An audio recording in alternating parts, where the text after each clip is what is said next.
Past and present. It was slightly unreal to see the past and present mingle together, being able to observe how closely our paths cross.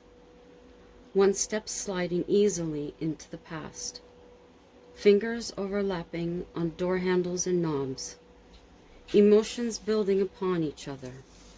I hadn't considered these things until the first evening I saw them. They were unexplained shadows to begin with. I couldn't actually make out a shape. As summer evenings drew on, my attention to the shadows deepened. It was when they appeared during the day, my curiosity was piqued. I sat on my patio watching as they moved throughout the throng of tourists below. No one was the wiser of each other. It fascinated me how they could coexist, some passing through each other. The odd person would shake those I believed to be sensitive like myself. Although most of the population never gave a thought to history, there it continued on the pavement below.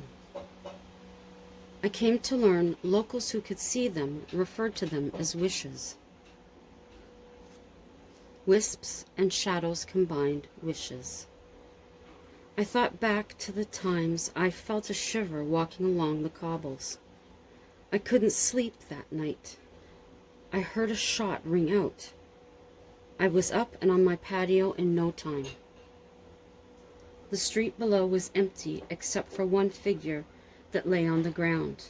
Quickly, I picked up my phone and began to dial. Looking over my railing, the body was gone.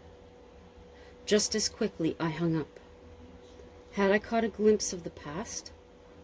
I could hear the commotion below, echoing, though no one was there.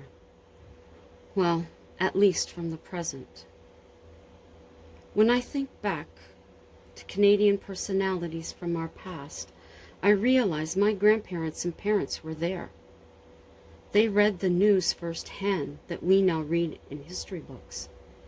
The questions I could have asked and the answers they would have given. Before long, the shadows took on details. I began to notice colors and texture of material. Faces became clearer. Shadows no longer. They were people like you and I. Some of the faces were familiar to me through books I had read. History was coming alive, for me and others like me. I confided in a neighbor as to what I was seeing.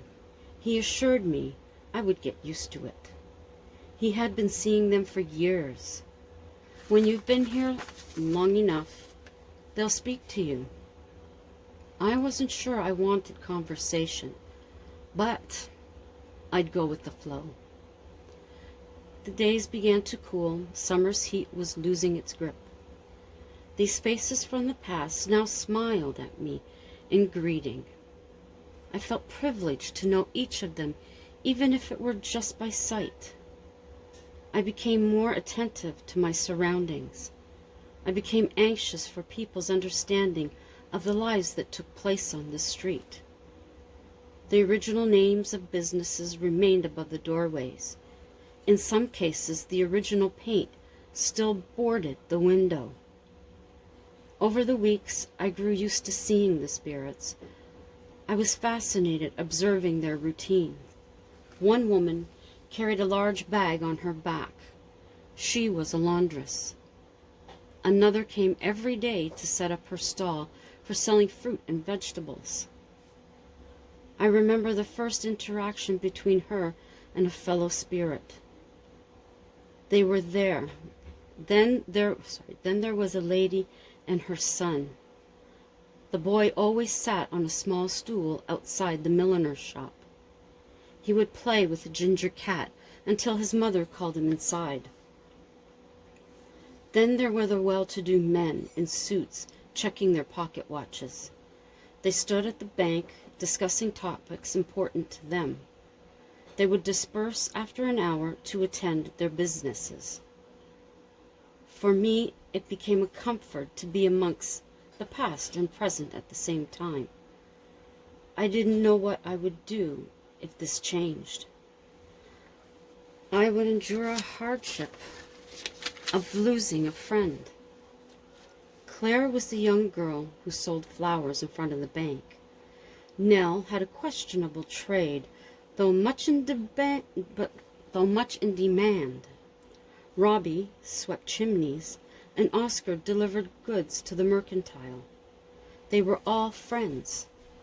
Those of us who were fortunate to see them assembled each Halloween to celebrate the marriage of past and present. This one night, we were all free to cherish their fellowship. I admit to being startled when the shops transformed to the original era before my eyes. Stepping inside, even the contents had changed. The modern souvenir shop would appear as a pharmacy. Glass bottles lined the shelves instead of cheesy mugs. I felt no concern living as I was. Admittedly, my first discomfort arrived when the gentleman neighbor I had been speaking with disappeared. No one had heard word from him, not even relatives. In time, his apartment was placed on the listing for private sale. No one stayed long, and eventually the apartment was abandoned. I recalled the patio latch was defective from the day he purchased it. I climbed over the pony wall, separating our properties. I gained entry through the door to search for clues as to his whereabouts. This was out of character for him. The air in the apartment was unusually warm. Although I could not see anyone, I had a sense that there was someone in the apartment with me. I moved cautiously around his abode, looking for some kind of sign that would tell me where he had gone. Nothing. Everything was in order. I made my exit through the patio door. Later in the evening, I looked down upon the street. My mind was preoccupied with the mystery of my neighbor's disappearance. I became conscious of a couple strolling hand in hand. The woman I knew as a spirit. The man was oddly familiar. Studying his face behind the beard, I realized who it was. My gentleman neighbor. As quickly as I could, I made my way down to the street. I approached the couple. They smiled. Checking to see no one was near, I advised them to follow. They nodded in understanding. I proceeded back to my apartment. Once inside, I turned to them. I inquired as to what had happened. He explained the situation. I have had my eye on this lady for many months now. My heart was broken, believing we could never be. A few days ago, I began to sense a change. My apartment began to appear as it likely had during the 1800s. Modern conveniences within my home were out of my grasp. There they stood, but my hand was useless. He went on to explain that he had wished his way to her. I asked if there were any way back. He replied he wasn't certain. In any case, he had no desire to return without her. My concern was for both of them. How long could this relationship continue? She began to fade, and he went with her. My hope was that they stayed in his home. More months went by, and the home was sold again. His personal effects were given to family. It was difficult to observe the pain of their experience. What could I say? Excuse me, technically he isn't dead. He's just visiting another realm. I don't think so. All I did was smile and give my condolence. I told them how fortunate I was to have had him as my neighbor. And we're going to leave it there. I'm going to write more.